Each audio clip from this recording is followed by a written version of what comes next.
Oke, Assalamualaikum warahmatullahi wabarakatuh. Perkenalkan semua, nama saya Taufik Hidayat.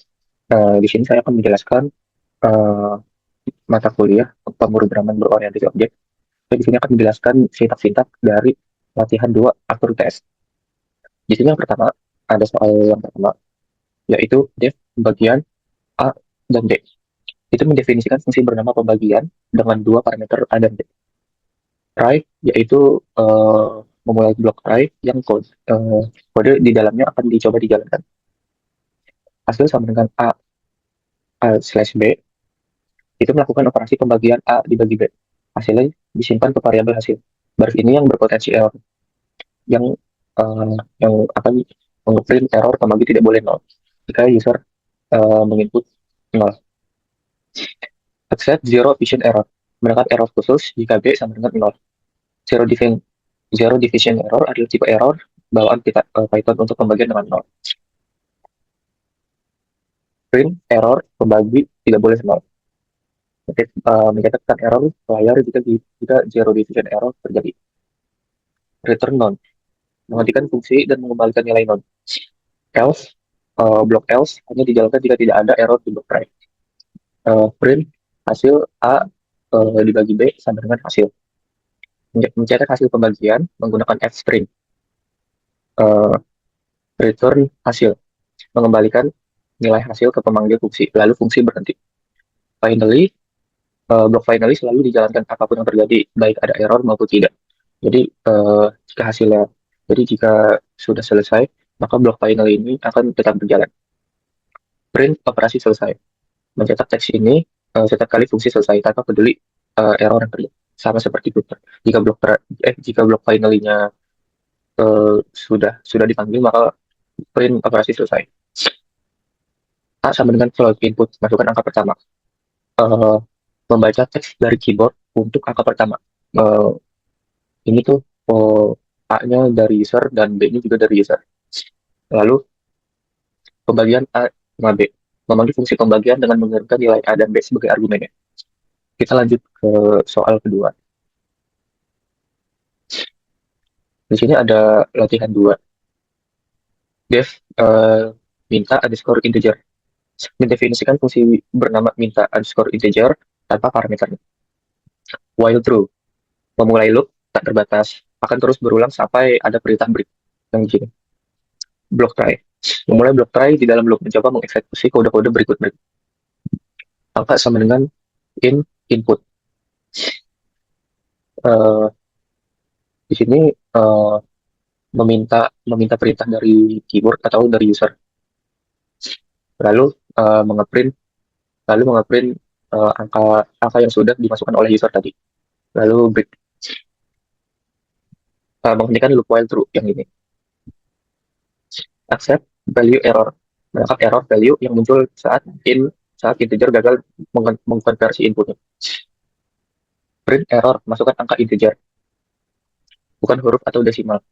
Mencetak pesan error, string yang ditulis dalam dua baris dengan tanda kutip akan terpecah digabung oleh Python. Minta integer, memanggil fungsi minta integer untuk menjalankan programnya. Kita lanjut ke soal nomor 3.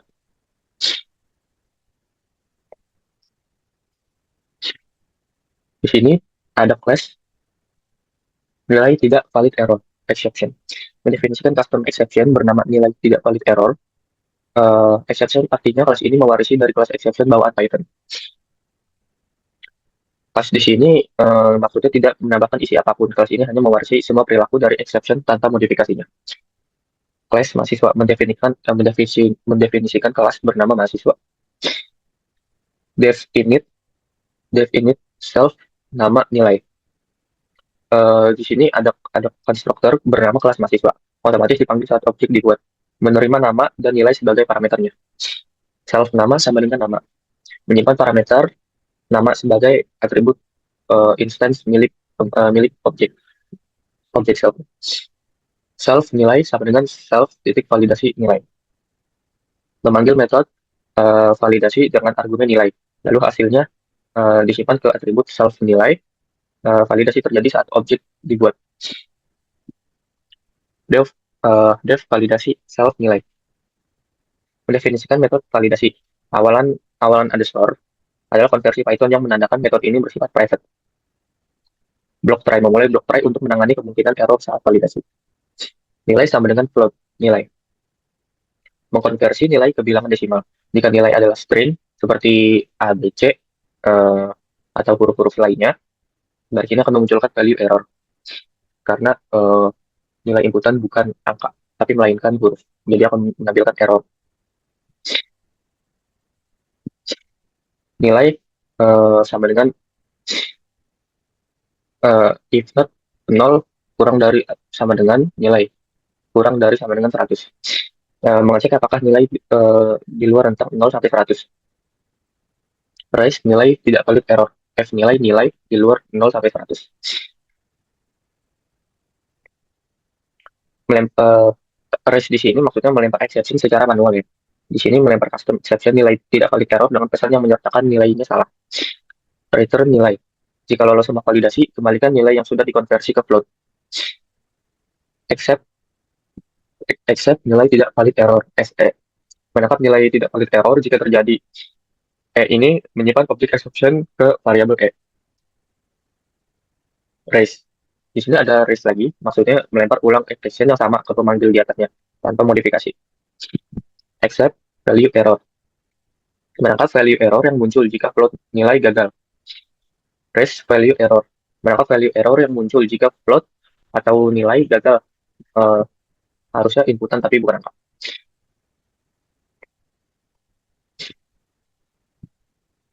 Di sini ada block try. Uh, di sini block try-nya di program utama ya. MHS sama dengan mahasiswa. Contohnya Taufik 100. Membuat objek mahasiswa dengan nama Taufik dengan nilai 100.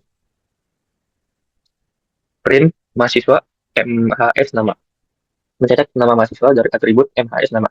Hanya dieksekusi jika pembuatan objek berhasil dibuat. Print nilai MHS nilai. Mencetak nilai mahasiswa dari atribut MHS titik nilai. Accept nilai tidak valid error SE. Menangkap nilai tidak valid error yang diteruskan dari dalam kelas. SE menyimpan objek exception. Print print error mencetak pesan error dari exception akan menampilkan pesan yang ditulis saat raise nilai tidak valid error dipanggil.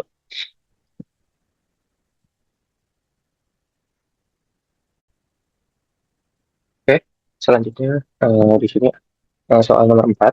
Def baca file, nama file. Mendefinisikan fungsi bernama baca file dengan satu parameter nama file yang berisi nama atau path file yang akan dibaca. Block try, yaitu memulai block try, mencoba menjalankan kode di dalamnya, siap menangkap error yang terjadi.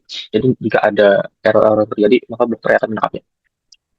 With open nama file R, encoding UTF-8SF. Open di sini membuka file, lalu menerima tiga argumen, yaitu nama titik file, R, dan encoding. Nama titik file maksudnya nama atau lokasi file yang akan dibuka. R yaitu moderate, hanya baca nggak bisa diedit. Encoding UTF-8, format encoding agar karakter Indonesia seperti karakter-karakter yang pada umumnya terbaca dengan benar. Isi sama dengan f titik read, membaca seluruh isi file dari awal hingga akhir sebagai satu string lalu disimpan ke variabel isi. Print isi file, mencetak teks isi file sebagai judul. Print uh, print strip kali 30, mencetak karakter minus sebanyak 30 kali sebagai garis pemisah-pemisah. Print isi, mencetak seluruh isi file yang sudah dibaca dan disimpan ke variabel isi. Print min kali 30, sama yang seperti tadi, mencetak minus sebanyak 30. Print total dan isi karakter. Dan isi yaitu menghitung jumlah karakter dari isi file. Hasilnya akan ditampilkan dengan string. Accept file not found error. Menangkap error khusus jika file yang dicari tidak ada di lokasi yang diberikan. Print f error file, nama file tidak ditemukan. Mencetak pesan error beserta nama file yang gagal dibuka. Dua string dalam tanda kutip yang bersebelahan akan digabung otomatis oleh Python. Accept permission error. Print error tidak ada izin. Membaca file. Mencetak pesan error bahwa tidak ada izin akses ke file. Finally, print proses baca file selesai. Eh, Blok finally yang sudah dikatakan tadi, blok yang selalu dijalankan apapun hasilnya, baik file berhasil dibaca maupun tidak tidak berhasil dibaca. Nama sama dengan input nama file, meminta pengguna mengetikkan nama file dari keyboard hasil disimpan variabel nama sebagai string. Baca file nama, memanggil fungsi baca file dengan mengirimkan variabel nama sebagai argumennya.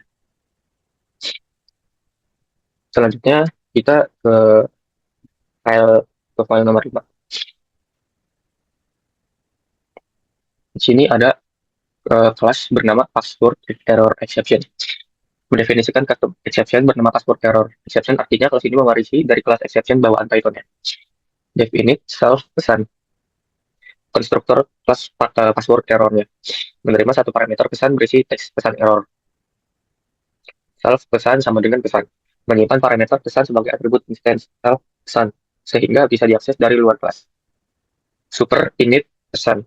Super maksudnya merujuk ke kelas induk. Abstraction init pesan yaitu memanggil konstruktor kelas induk dengan meneruskan pesan. Ini penting agar pesan error nanti dengan benar saat di print menggunakan print e. Def validasi password. Password.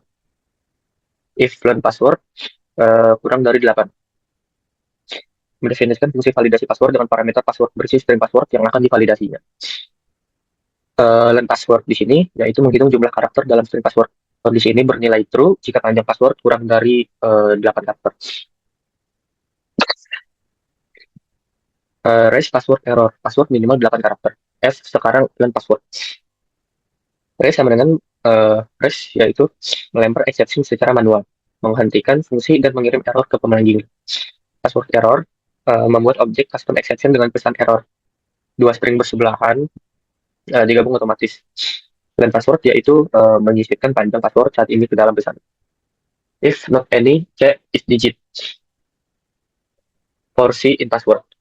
Baris ini for C in password yaitu iterasi setiap karakter C dalam string password. Si is digit yaitu mengecek apakah karakter C angkanya 0 sampai 9. Itu menghasilkan true or false. Any itu yang any menghasilkan true jika minimal satu elemen bernilai true. Not any membalik hasilnya true jika tidak ada satupun angka di dalam passwordnya. Raise password melempar password error jika password tidak mengandung angka satupun. Dua, lalu menampilkan karakter ini. Return true jika lolos validasi. Fungsi mengembalikan true sebagai tanda password valid. Password sama dengan input masukkan password. Meminta user mengetikkan password dari keyboardnya, lalu disimpan sebagai variabel password. Di sini ada blok try, yaitu mencoba menjalankan validasi password. Validasi password, password memanggil fungsi validasi password. Jika password tidak valid, fungsi ini akan melempar password error yang langsung ditangkap oleh blok extract di bawah. Uh, jika jika password valid, maka akan ada teks seperti ini. Jika password tidak valid, maka akan nge-print password error. Oke, dan dari saya jika ada salah kata dimaafkan. Wassalamualaikum warahmatullahi wabarakatuh.